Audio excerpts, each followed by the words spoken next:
guess what I just came back from watching? Beauty and the Beast, midnight showing, even though it randomly wasn't at midnight. I don't know, our local movie theater is fucking weird, okay? Yeah, but they did ours at like 7 p.m. even though it was the midnight showing. Whatevs. I would totally go back and watch it again, not gonna lie. For $8, that's pretty good. Anyway, oh my gosh, it's so good, it's so perfect on so many levels. Oh my gosh. Okay, don't mind me, I'm just gonna fangirl, because I need to. So, Kimmy and I just went to go see Beauty and the Beast. I knew I wanted to see it from the first trailer I saw for it, and I just, like, instantly, like, had tears running down my face over, it's so beautiful, it's so perfect, it's my childhood coming to life, I need to see this, and, like, that effect did not go away.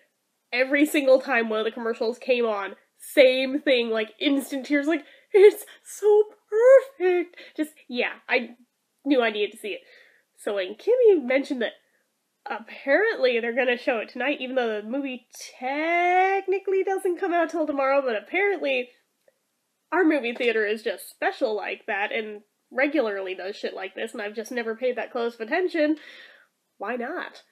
So we did, and as usual, Kimmy freaking knew, like, everyone there, because she's Kimmy, but that is beside the point. Oh my gosh. Oh my gosh, oh my gosh, oh my gosh. First thing, right off the bat, that I noticed, they actually were really good about racial diversity. Like, it was really evenly, what's the word I'm looking for? Not measured, but, not proportioned, but, well, maybe proportion works, but they had very equal ratios, and I was like, you know, for Disney, that's pretty good, especially in a live-action one. That's really good on their part that they actually did that, especially with Beauty and the Beast. If you look at the animated one, yeah, I don't think you're gonna find a single person of color in that whole thing. But this one, yeah, they're, like, everywhere, and it's awesome that they were that good about it. My only gripe with the film was just the auto-tune on the voices. That, I have a pet peeve about auto-tune anyway, but, you know, if that's my only complaint with this film, that's not that bad. I can live with it.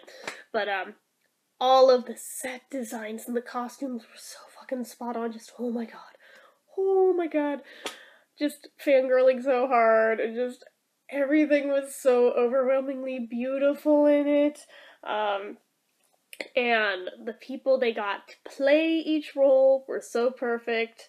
I'm gonna go out on a limb here. I'm sure with this version of the film, this character is going to finally see a lot more love, but even going back to the animated version, I was that weird person who always liked LeFou. Even though technically he's a bad guy, I don't know, he's just so goofy and lovable. I always kind of liked him, even though he follows Gaston around like lovesick puppy dog. Well, in this one, he's openly gay. For Gaston. And it's kind of awesome. Like, I swear to God, like, every time he looks at the guy, you can practically see the hard eyes, like, popping up, and I'm just like, oh my god, he's so cute, I just want to hug him, he's so adorable, aww. But, yeah, so it was cool that that was a thing. I was just like, yes, give me another reason to love LeFou, that's awesome. But yeah, I used to feel like I was the only person on the planet who liked that character, but I have a feeling, he's gonna become a lot more popular now. Also, the fact that it's the guy who did the voice of Olaf from Frozen, that, you know, helps. But yeah. So, there's that. Like, honestly, until he opened his mouth, not gonna lie, I'm really bad at identifying modern actors. I thought it was Jack Black until he spoke, and I was like, oh shit, that is Olaf. Alright. So, okay, that's a thing. And then definitely had my dumb blonde without being blonde. Well, I was born a blonde, if that counts. Apparently my brain never got the memo that I have artificial intelligence. But, had this dumbass moment of, oh my god, if you rearrange the letters in LeFou, it can spell Olaf. And then was like, wait, no, it doesn't. Like, at all. What the fuck, self? Like, I was trying to read way too much into that, but yeah, it does not. Don't try to. Yeah, 3 of the letters happen to be the same, but, unless it's gonna be, like, aloof, yeah, it's not gonna happen. But, yeah, that was awesome. The way they did up the beast was kind of, like, really impressive, because I was wondering how exactly they were going to go about this in a way where it wouldn't be utterly, completely terrifying for children watching it, but at the same time still get across, you know, that he's the beast. They did a really good job of that. I thought it was interesting that they went a lot more into the backstory of how he became the beast and, you know, who he was before that transformation than the original ever did. That, you know, I thought that was a nice touch that they included that, because they, like, briefly have it, like, in the storybook format, in the animated one.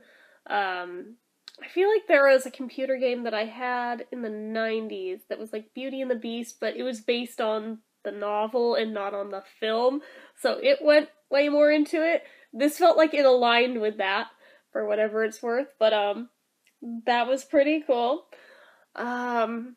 Let's see, what else is worth noting with it? All of the songs are the same, plus a couple extras that weren't there before. I'm not sure if they're from the Broadway production of it or not. In all honesty, they might be. I wouldn't be half surprised, but, they were done really well, though. And I thought it was a nice touch that, in Be Our Guest, I noticed this about halfway through, so if it pops up online, I'm gonna have to rewatch it and see if there was more of them, but about halfway through, Mrs. Potts is in the middle of, what appears to be a synchronized swimming thing, and it caught my attention that, oh shit, that's totally a nod to Esther Williams in $1 Million Mermaid. And right after that, I noticed, like, another nod to a different classic musical. I noticed, like, 5 of them. I wish I had made, like, a note on my iPod of what they were. If I were to watch it again, I could tell you what they were. But, it definitely caught my attention. Now I'm like, I wonder how many more there were before I started paying attention, looking specifically for those, you know? So that was a nice touch as well, I thought. Oh, let's see, what else? I like that they fleshed out the characters in general more, too, instead of just going completely canon to the original Disney version. They gave them more personality, they went more in depth with them, especially the lesser characters in the castle, like, I'm not even sure if there was a talking piano in the first one. I know that there was, like, a sequel spin-off where there was, like, a talking pipe organ that honestly used to scare the shit out of me. In this, it was a harpsichord. Maybe it was a nod to that, but at the same time, not quite the same thing.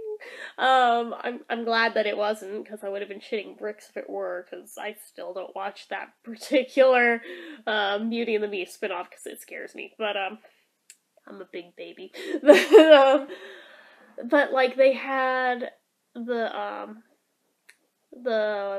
big tall wardrobe, I guess. I mean, it's included in the Disney one, but it's such a small character that it really is, like, barely even noticeable. The feather duster is more prominent than that in the Disney one, but definitely way more prominent in this than in the Disney one. I am going to say that for all the freak out there was in the media about LeFou being the first openly gay character in a Disney film, it was really, really subtle to where I'm like, God, really? This is what people are spazzing out over? That's it? I was expecting a lot more Disney gay going on. I'm almost disappointed that there wasn't. I'm not gonna lie. I would have liked to have seen him end up with a nice guy at the end of the film, but the best we got was him dancing with a guy at the end of the film. Although I did like that Mrs. Potts told him in the middle of the war, during, like, the storming of the castle, yeah, you're too good for him about Gaston. It's like, you know, the nods are there, but unless you're specifically looking for them, it's still very, very subtle. They could have been a little more obvious about it, I think, without being over the top, but that's just me wanting to see more of it. But so there was that. There also was like a brief cross-dressing moment, not with him. There was actually a different guy. It was just like a villager, and the wardrobe threw women's clothing onto them, and two of the men were horrified, and the other one was like thrilled to be in drag. And I was just like, I actually applauded. I thought it was a nice touch, but so that was cool. Oh gosh, what else? What else? I like that they actually gave screen time to Frou Frou, the dog, which Kimmy was like, you know its name? I was like, dude, you just watched the movie. They said its name, but they even said its name in the original. But then again, I also grew up with the computer games and the video games and that stuff where, you know, the character was a usable character in them, so yeah, I knew the name years ago. But I guess I never thought about that. Yeah, I know all of these characters' names. And kind of just assumed everyone did, but apparently not. Like, she apparently was also unaware that the horse has a name. I was like, yeah, it's Philippe. How did you not know about Philippe? They say it like a gazillion times in both movies. They did change the color of Philippe, though. They turned him into a white horse. Whereas he looked more like a shaggy Shetland pony in the Disney animated one, which I was more of a fan of that version of Philippe, not gonna lie. But I mean, this one was very pretty, but I could see they were like trying to go for the whole heroic, like, white knight thing, even though it's a horse. That's my only theory on this. But there's that. Oh goodness, what else? What else?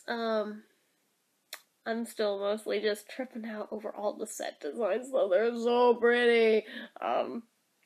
You know, I could just go back and rewatch so much of that just to look at the scenery, because it's so damn well put together. Um, I just am so in awe of it, and of the costumes. The only costume that didn't really live up to the animated original was the famous yellow dress. It's a much more subdued version of the yellow dress. The general shape is the same, but it's not quite as fabulous as the original. So there is that. I was expecting it to be, you know, more on par with that as a real life version of it. But I mean, this was still good. It was still very pretty. Don't get me wrong, but it could have been done a little better. But other than that, don't really have any complaints with any of the costume designs, because they were all done just so well. Oh gosh, I'm babbling, and I definitely will probably watch this again. Whether or not in the theater, I don't know, because it's not that often I actually go to movie theaters to watch stuff. Since I'm a cheap ass, I usually just wait for them to either make it to TV or I buy the DVD when it comes out. So, you know, there's that. But, this one, it's so good. I would definitely go see it again if the opportunity arose. And if it doesn't, I'll probably, you know, buy the DVD when it comes out. So, I feel like there's more things that I wanted to mention here, and of course I'm blanking on them. I should have made a list before I started, but it is late.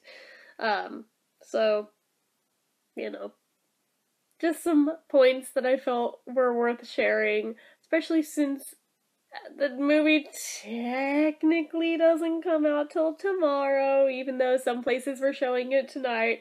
I noticed no one's vlogged about it yet, so dude, I'm on it. Even if this is a very jumbled and very unorganized way of going about it, but I had to fangirl over it, because I'm sure some of you guys are gonna go see it too, so we can all fangirl together. But anyway, that is all I have to say on this one. So